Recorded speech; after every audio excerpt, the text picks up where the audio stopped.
आप देख रहे हैं अमेज नाउ। नमस्कार, सत्य घटना के नए अंक के साथ मैं सुगंधा। शुरुआत करते हैं आज की मुख्य घटनाओं से। दीवानी कचहरी न्यायिक परिसर में तारीख पर आई युवक की गोली मारकर हत्या आरोपी गिरफ्तार।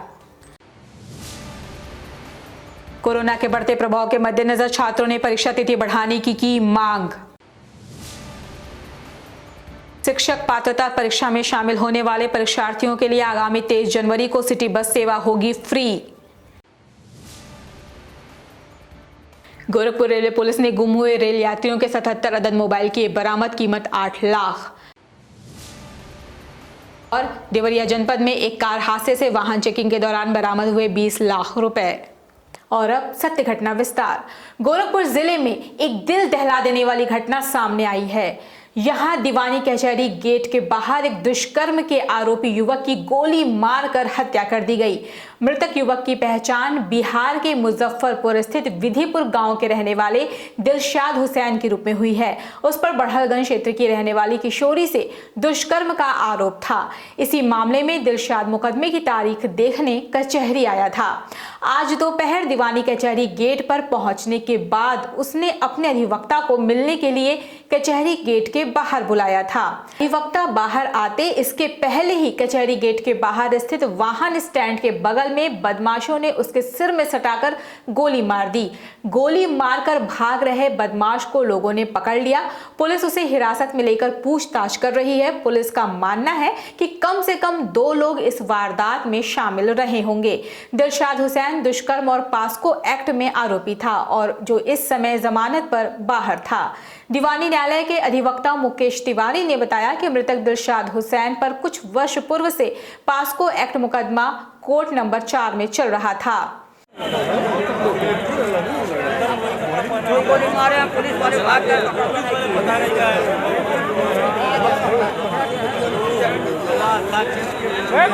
यह एक बड़ी ही दुर्भाग्यपूर्ण घटना रही। इस घटना में आज पूरा कचहरी परिसर के अंदर जितने अधिवक्ता हैं बड़े ही मर्माहत और भयग्रस्त स्थिति में जो है रहे। इस तरीके की घटना जो है यह साबित करता है कि पुलिस प्रशासन जो है एकदम निकम्मी हो गई है। यह सरकार एकदम निकम्मी हो गई है। जब हमारा कचहरी परिसर और यहाँ बादकारी यहाँ अधिवक्ता नहीं अगर सुरक्षित होंगे तो आम आदमी कैसे अपना जीवन यापन जो है करेगा। तो यह ऐसी स्थिति बन गई है कि इसमें कहीं किसी प्रकार का कोई सुरक्षा का जो है माहौल नहीं है। हर आदमी जो है डर भय की स्थिति में जो है जी रहा है। वारदात की सूचना पर ADG zone Akhil Kumar, DIG और एसएसपी मौके पर पहुंच गए।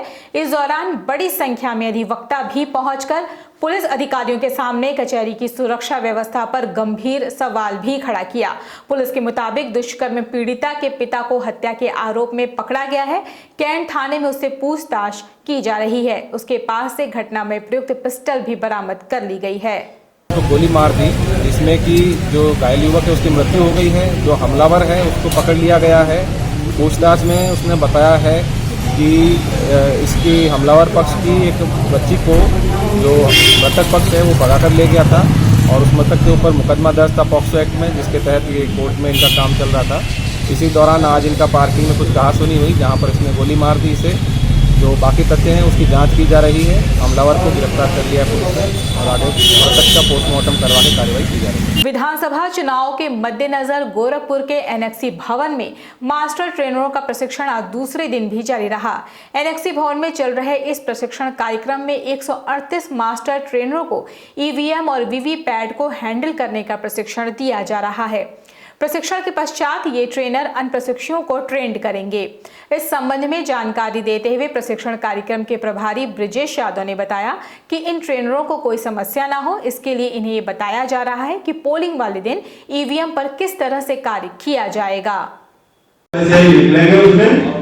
उसके बाद का कॉलम है कि प्रत्याशी वार इनके पक्ष में डाले गए कुल मार्क पोल के दौरान जो मत रिकॉर्ड किया गया है उनकी संख्या प्रत्याशी वार लिखी है, नोट है। आज के इस प्रशिक्षण में ईवीएम के मास्टर ट्रेनर्स हैं और सामान्य प्रशिक्षक के रूप में जो हमारे पोलिंग पर्सनल्स को प्रशिक्षण देंगे वो लोग हैं।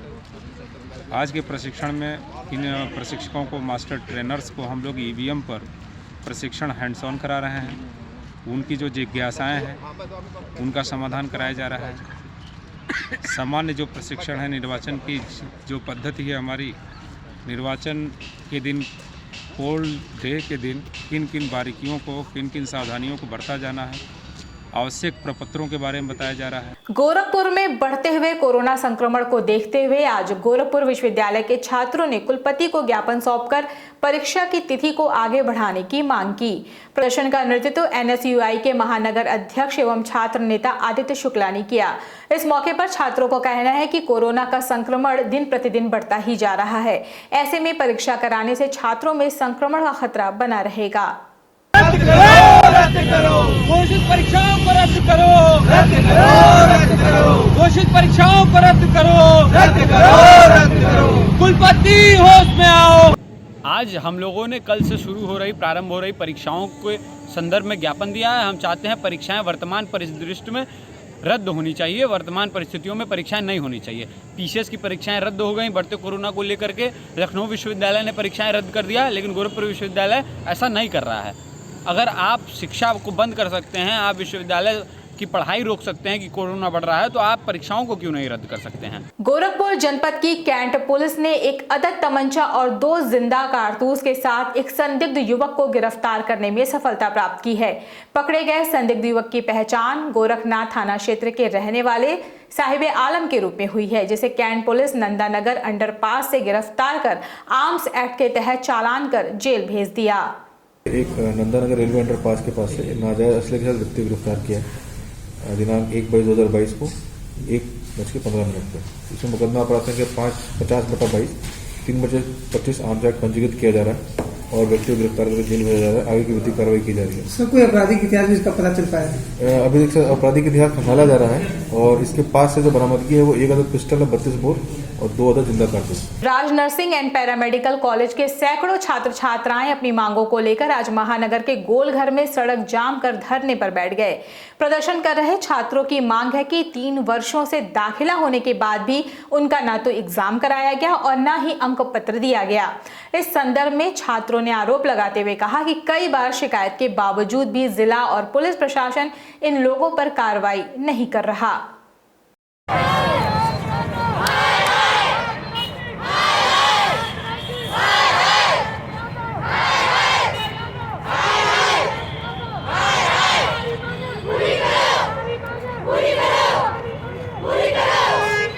दस तारीख को सारे बच्चों को पता चला कि ये कॉलेज फर्जी है। पेपर के माध्यम से, न्यूज़ के माध्यम से हम लोग को पता चला।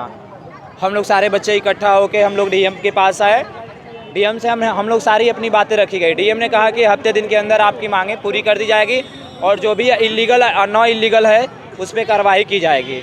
और अब से क्या तो जो डायरेक्टर है उनके ऊपर FIR दर्ज भी हुआ। और हम लोग 12 दिन के बाद भी आए तो फिर प्रशासन हम लोग से टाइम मांग रही है। 5 साल हो गए एडमिशन करवाए हैं, आज तक कभी पेपर नहीं करवाए हैं। राज एंड पैरामेडिकल कॉलेज बहुत 600-700 बच्चे हैं। 2018 से लेके बच्चे क्या हम लोग 10 दिन पहले तूरा बाजार में किए थे राजनासी पैरामेडिकल कॉलेज के पास, लेकिन वहाँ से कहा गया कि डीएम कार्यालय चले। 10 दिन का टाइम दिया गया था, हम लोग 12 दिन का टाइम दे दिए हैं, लेकिन कुछ हुआ नहीं है। 12 दिन में कुछ नहीं डीएम कर पाए हैं। समय हो चला छोटे से ब्रेक का। शेष खबरें ब्रेक के बाद। 9 वर्ष मकर संक्रांति गणतंत्र दिवस की सभी सम्मानित जनता को हार्दिक शुभकामनाएं। मेरा नाम डॉक्टर अभिनंदन सिंह है। मैं रुद्र हॉस्पिटल और हेरिटेज हॉस्पिटल का संचालक हूँ। मैं आपको अपनी तरफ से और अपने हॉस्पिटल की तरफ से मकर संक्रांति और 26 जनवरी की हार्दिक शुभकामनाएं और बधाई देते हैं। MLC CP चंद की तरफ से गोरखपुर महानगर की जनता को 9 वर्ष और मकर संक्रांति की हार्दिक शुभकामनाएं।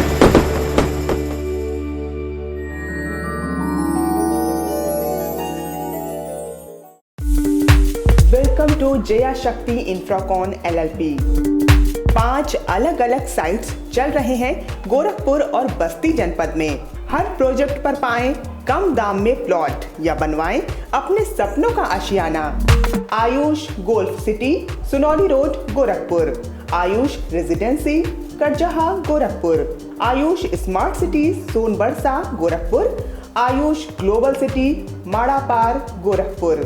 Ayush green city, Parsa Jafar, Basti. हर प्लॉट की रजिस्ट्री पर मिलेगा सोने का एक सिक्का। नमस्कार, हम जया शक्ति प्रकाश से। हमारा प्रयास है कि हर आय वर्ग को आवास उपलब्ध कराया जाए। आयुष सिटी का सपना, सबके पास हो घर अपना। ब्रेक के बाद आपका स्वागत है। चलते हैं शेष खबरों की ओर। शिक्षक पात्रता परीक्षा में शामिल होने वाले परीक्षार्थियों के लिए फ्री रोडवेज बसों की सुविधा 21 जनवरी की रात 12 बजे से मिलने लगेगी, जिसके मद्देनजर प्रदेश सरकार और बेसिक शिक्षा विभाग के आदेश पर परिवहन निगम ने परीक्षार्थियों को निःशुल्क बस सेवा मुहैया कराने की तैयारी पूरी कर ली है। इस संदर्भ में गोरखपुर डिपो के ARM AK मिश्रा ने बताया कि सरकारी बसों में फ्री में TET परीक्षा कार्ड दिखाकर यात्रा कर सकेंगे। उनसे किसी भी प्रकार का किराया नहीं लिया जाएगा। यहाँ शासन से और हमारे हेडक्वार्टर से भी आदेश प्राप्त हो गया है। जितने भी परीक्षार्थी हैं उनके पास जो है जो प्रवेश एडमिट कार्ड है उसकी कॉपी जो है वो कंडक्टर को देंगे। उसके बाद फ्री जर्नी जो है बस से निगम की बस से जो करेंगे। समूचे हिंदुस्तान में कोविड-19 से बचने के लिए सभी वर्ग के लोगों के बीच सरकार द्वारा वैक्सीनेशन का काम करवाया जा रहा है, लेकिन कुछ समाज सेवी संगठन और अस्पताल के लोग उन श्रमजीवी मजदूरों पर फोकस्ड हैं जिन्हें न तो टीकाकरण के लिए फुर्सत है और न ही टीके की महत्ता का आभास। ऐसा ही एक प्रयास ओरिएंट इलेक्ट्रिकल्स, SGM हॉस्पिटल और समाज सेवी संगठन सूर्या जीवन द्वारा किया गया। बहुमंजिला इमारत बना रहे मजदूरों के टीकाकरण की उन्हें चिंता दिखी और उन्होंने एक कैंप आयोजित कर ऐसे मजदूरों का गाजियाबाद स्थित इंदिरापुरम इलाके में टीकाकरण कराया। चिकित्सकीय टीम का नेतृत्व विजयलक्ष्मी द्वारा किया गया। इस मौके पर सूर्या जीवन के सक्रिय सदस्य संजय प्रिय और संदीप पांडे ने संस्था के उद्देश्यों को विस्तार से बताया। ये वैक्सीन बेसिकली हम लोग इसलिए लगा रहे हैं कि जिससे ज़्यादा से ज़्यादा लोगों के कोविड से बचाव हो सके। ये इनिशिएटिव 1100 ही नहीं आगे भी चलता रहेगा जब तक लोगों का वैक्सीनेशन समाप्त ना हो जाए। गोरखपुर जनपद के समस्त थानों एवं चौकी क्षेत्र के विभिन्न स्थानों पर गुम हुए मोबाइल फोन की सूचना पिछले कई दिनों से पुलिस कार्यालय को उपलब्ध कराई जा रही थी, जिसकी बरामदगी के लिए पुलिस अधीक्षक रेलवे द्वारा सर्विलांस टीम को निर्देशित किया गया था, जिसके बाद हरकत में आई सर्विलांस टीम और रेलवे पुलिस ने 77 अदद मोबाइल फोन बरामद कर संबंधित धारकों को सौंप दिया। रेलवे पुलिस के मुताबिक बरामद मोबाइल फोन की कीमत लगभग 8 लाख रुपए है। पहुंचाने के लिए प्रयास किया जाएगा और जो लोग अभी रास्ते में हैं बता रहे हैं वो आएंगे तो यहाँ से ले जाएंगे। तो सर इस पे गिरफ्तारी नहीं हुई थी क्या उन लोगों की? जो नहीं, मिसिंग मोबाइल थी ये, किसी का कहीं गिर गया था या जैसे भी थी। ये टोटल मोबाइल मिसिंग मोबाइल थी जी। तो फिर उनको उनके घर व्यवस्था कर दी जाएगी पहुँचाने की? हाँ, जो लोग आज नहीं आ पाएंगे उनको कोशिश की जाएगी कि उनके घर पर पहुँचवा दिया जाए। गोरखपुर जनपद की शाहपुर पुलिस ने चोरी और लूट के 3 मोबाइल के साथ एक अभियुक्त को गिरफ्तार कर जेल भेज दिया, जबकि एक अभियुक्त पुलिस को चकमा देकर मौके से फरार हो गया। पकड़े गए अभियुक्त की पहचान गुलरिया थाना क्षेत्र के हरसेवकपुर नंबर 2 के रहने वाले रोहन चौहान के रूप में हुई है, जिसे पुलिस धर्मशाला पुल के नीचे से गिरफ्तार किया। नेतृत्व में धर्मशाला पुल के पास से 20/1/2022 को 23:30 बजे रोहन चौहान उर्फ किट्टू को गिरफ्तार किया है।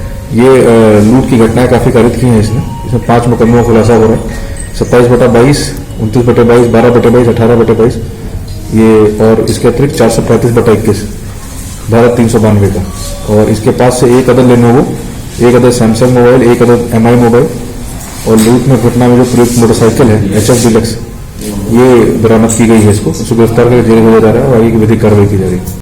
देवरिया की बरियार पुलिस ने वाहन चेकिंग के दौरान एक कार से 20 लाख रुपए बरामद किया। पुलिस के मुताबिक बरियारपुर पुलिस बीते गुरुवार की शाम बरियारपुर थाने के सामने वाहन चेकिंग कर रही थी। उसी दौरान बिहार की तरफ से आ रही एक कार की शक के आधार पर तलाशी ली गई। जांच में कार से 20,30,000 रुपए बरामद हुए। रुपए बरामद होने की सूचना मिलते ही SDM सौरभ कुमार सिंह मौके पर पहुंच गए और छानबीन शुरू कर दी। कार सवार बिहार के गोपालगंज का रहने वाला है, जो खुद को गल्ला कारोबारी बता रहा है। फ्लाइंग स्क्वाड टीम और थानाध्यक्ष बरियारपुर द्वारा की जा रही संयुक्त चेकिंग के दौरान करौंदी बैरियर पर चेकिंग में एक व्यक्ति से 20,30,000 रुपए बरामद हुए हैं। इस संबंध में फ्लाइंग स्क्वाड टीम द्वारा और थाना प्रभारी द्वारा तथा संबंधित परगना मजिस्ट्रेट द्वारा इस संबंध में जांच पड़ताल करके नियमानुसार विधिक कार्रवाई कराई जा रही है। सिद्धार्थनगर जनपद में विधानसभा चुनाव को शांतिपूर्ण निष्पक्ष ढंग से संपन्न कराने के मद्देनजर पुलिस क्षेत्राधिकारी के नेतृत्व में पुलिस एसएसबी की संयुक्त टीम द्वारा इंडो नेपाल बॉर्डर ककहरवा सहित मोहाना थाना क्षेत्र के कई कस्बे में दल बल के साथ रूट मार्च कर लोगों में सुरक्षा का एहसास कराया गया। इस संबंध में सीओ सदर प्रदीप कुमार यादव ने बताया कि पुलिस व सुरक्षा बल चुनाव को निष्पक्ष एवं शांतिपूर्ण ढंग से कराने को संकल्पित है। लोग बेखौफ होकर मतदान में हिस्सा लें। इस दौरान सीमा क्षेत्र के लोगों से अपील की गई कि किसी भी गोपनीय सूचना और अवैध गतिविधि की जानकारी होने पर इसकी सूचना सुरक्षा एजेंसियों को जरूर दें।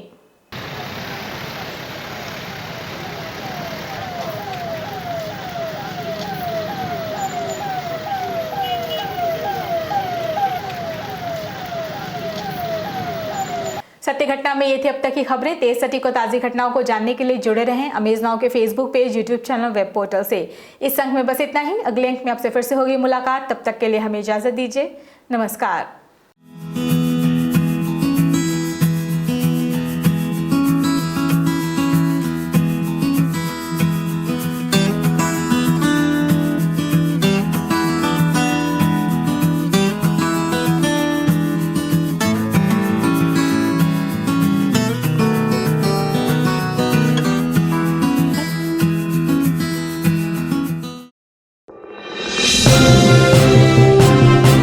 आप देख रहे हैं अमेज नाउ।